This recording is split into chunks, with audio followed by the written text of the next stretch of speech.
Katika video ya siku ya leo tunaenda kuangalia utengenezaji wa sabuni za magadi. Karibu sana kwenye ujasiriamali, naitwa Mwalimu Almasi. Nimekuandalia video hii ya namna ambavyo unaweza ukatengeneza sabuni yako.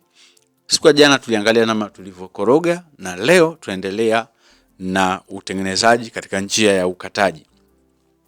Vile vile nimekuandalia kitabu kinaitwa Ujasiriamali ni Ajira. Ni kitabu ambacho utapata masomo mengi ikiwa sabuni za magadi, sabuni za vipande, sabuni za kuogea, sabuni tiba pamoja na sabuni za miche. Kama mnakumbuka vizuri, katika video ya siku ya jana tuliishia kwenye kumimina mkorogo katika moldi hii, na leo mkorogo umeganda. Tunafungua hizo kamba kama mlivyoona jana tulivyofunga. Tunafungua alafu tunatoa. Kuna nylon tulitandika ndani yake kwa ajili ya kusaidia sabuni isiweze kuvuja. Sasa tunatoa hiyo nylon vizuri kabisa, na donge letu ndo hili hapa, limekwisha kuganda tayari kwa ajili ya kukata. Kwa wewe ambaye unapenda kujifunza zaidi kupitia madarasa yetu ya WhatsApp, lakini kwa wewe pia ambaye unapenda kujifunza kupitia kitabu chetu cha Ujasiriamali ni Ajira, unaweza ukatutext kupitia WhatsApp namba 0783500971. Baada hapo msikizaji, napima katikati hapo na ninagawanisha hapo, nalikata katikati hapo. Na kifaa ambacho tunatumia katika kukatia sabuni yetu ni mshipi. Kama huo nimefunga vijiti kwa ajili ya kunisaidia niweze kushika vizuri pande zote. Hapo tayari nimekata namna hiyo. Kwa hiyo nimegawanya upande huu na upande huu, zote ni pande sawa. Na kwa nini nimegawanya? Kulingana na vipimo vya sabuni zangu ninavyotaka zitokee. Kwa mfano mche wangu una sentimita 30, kwa hiyo nimegawanya hapo katikati.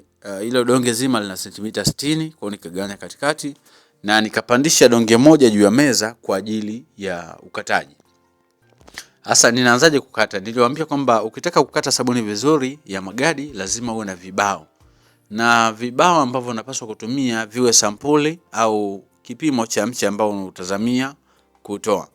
Kwa vibao hivyo nitaanza upande wa kwanza, nitaweka alama. Kila unapoishia mche nachora alama, na nitaendelea kuweka alama kuanzia juu mpaka chini. Aidha naweza nikaanzia chini kuja juu. Kwa hivyo vyote vile inawezekana. Lakini baada ya kumaliza kuweka alama katika upande wa kwanza, nitaenda kuhamia upande wa pili.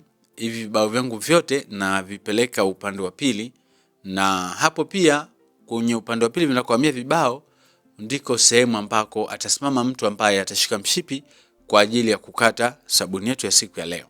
Kwa inakuwa kama ifuatavyo: vibao vinahamia huku, na vipanga, kwa sababu vibao hivi vina urefu sawa na mche ambao ni matarajio yetu sisi kupata miche ambayo inafanana na vibao hivi, kwa sababu vibao tumetengeneza kwa kipimo cha mche ambao tunataka kuutoa. Hasa upande huu ambao hauna vibao kwa sasa tumeweka alama, na upande huu ambao kuna vibao hatukuweka alama. Kwa tunaongozwa na vibao moja kwa moja kama tunavyoona. Ukiweka kamba huku ukakandamiza na ubao kwa juu ili usipindishe, unakata. Kama tulivyoona hapo tumekata hiyo slice. Hiyo nyama ina mazidio, kwa hiyo haijai mche. Katika video ambayo itafuata basi nitaonyesha namna gani ambavyo tunaweza tukarudishia zile reject ambazo zimebaki kwa sababu hazikujaa mche, tukazitumia kwa ajili ya kupata miche mingine mingi zaidi. Kwa tutaendelea kutoka juu mpaka chini, mwisho kabisa tutakuwa tunakata, na hapa tutakuwa tumepata slice zile.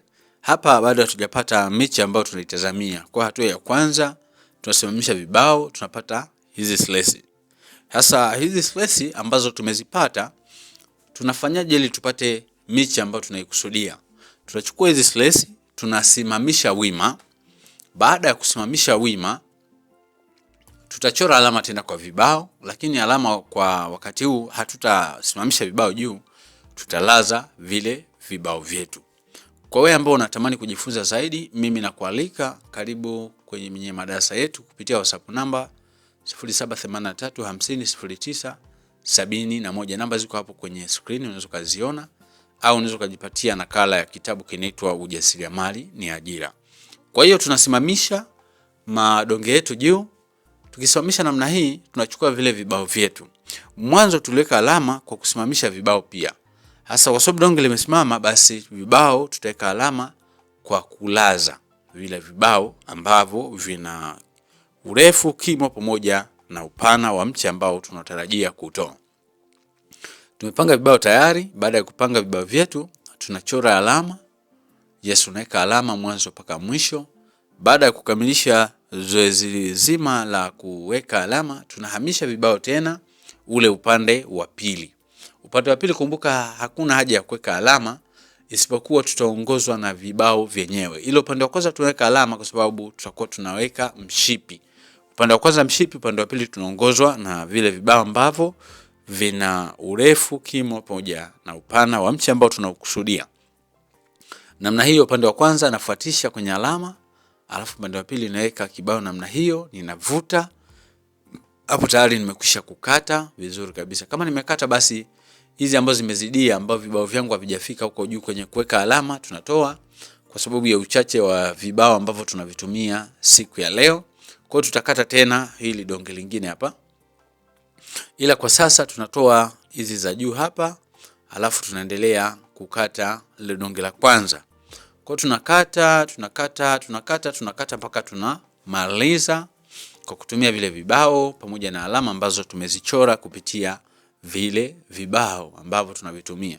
Kumbuka kwamba msikilizaji, vibao hivi sio lazima utengeneze kama hivi ambavyo vinaonekana. Utatengeneza kulingana na ukubwa wa sabuni au udogo wa sabuni ambayo unatazamia kuitoa. Kwa hiyo mwisho wa yote ukimaliza, hapa tutakuwa tumepata miche yetu. Na size ya miche unaweza ukaiona hapa, then naweza nikawaonyesha pia ili muweze kuona kazi ambayo tumeifanya. Kwa hapa tumemaliza. Tunamalizia hapa chini kukata ya mwisho. Baada ya hapo miche yetu hii hapa tumeitoa. Sasa bado ni laini. Na sabuni itakaa masaa 24, itamachua, tutaifungasha na tutapeleka sokoni.